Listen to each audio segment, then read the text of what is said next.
So Chelsey Lowe is a social impact consultant as well as an artist and an art collector. She works between the USA in Philadelphia and South Africa as well. Welcome, Chelsey.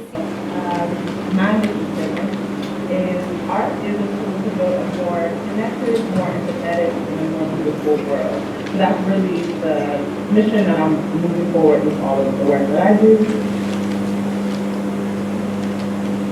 This is just a quick overview of a little bit about me. So I'm a founder, artist, and social impact consultant. So I've worked a lot with nonprofits. I also have a degree in political science. And a few years ago, I actually took a sabbatical. I was burnt out from work and came to South Africa. So I've been spending the last 2 years back and forth between the U.S. and primarily Johannesburg, where I've gotten to meet a number of wonderful curators, artists, and gallery owners. So it's been wonderful to spend more time in South Africa. And sorry I'm not there with you all today. I'll actually be back later this week. So sorry that I'm not there to see you in person. A little bit about some of the work that I've done in the U.S. So I actually hosted an art workshop in Philadelphia where I actually brought the theme of South Africa. So we had piano music, we had South African wine, and it was all around printmaking, and introduced them a little bit of background of Women's Day in South Africa. So my goal is really to connect the U.S. and Africa. So I'm excited to share a little bit about Afrofuturism, which is a U.S.-based concept with you all today. So Afrofuturism, so it's really around reimagining Black futures. So this was, there are a number of different definitions for Afrofuturism, but this is the one that I really stuck with and gravitated towards, which is Afrofuturism is an intersection of imagination, technology, the future, and liberation. So today I'm really focused around this theme of exploration. You'll see it in the slides that I took on this theme of space and kind of looking at the unknown and what is out there, what are new opportunities.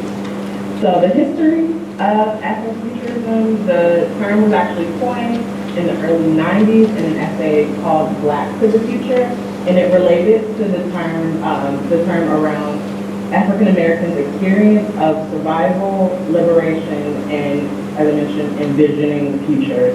And the term was coined in the 90s, but it was really a concept that has been around for a long time.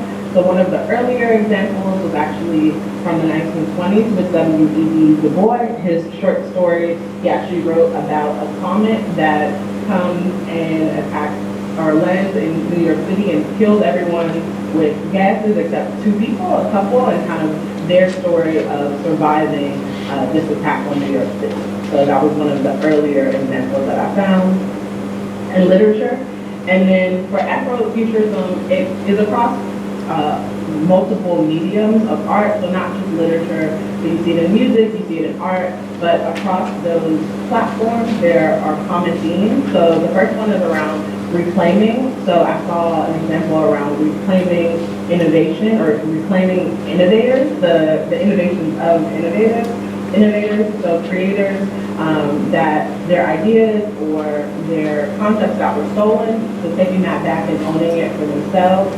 Liberation is a big theme that you'll see throughout Afrofuturism. So liberating people from colonial masters, liberating people from limiting ideas.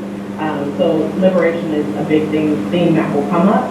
And then reviving and also revisiting the past. So looking to the past to see how things were done, and then also changing our thoughts around what the past was. So kind of rewriting the history books because often they were written by the oppressor. So revising and revisiting the past was a theme.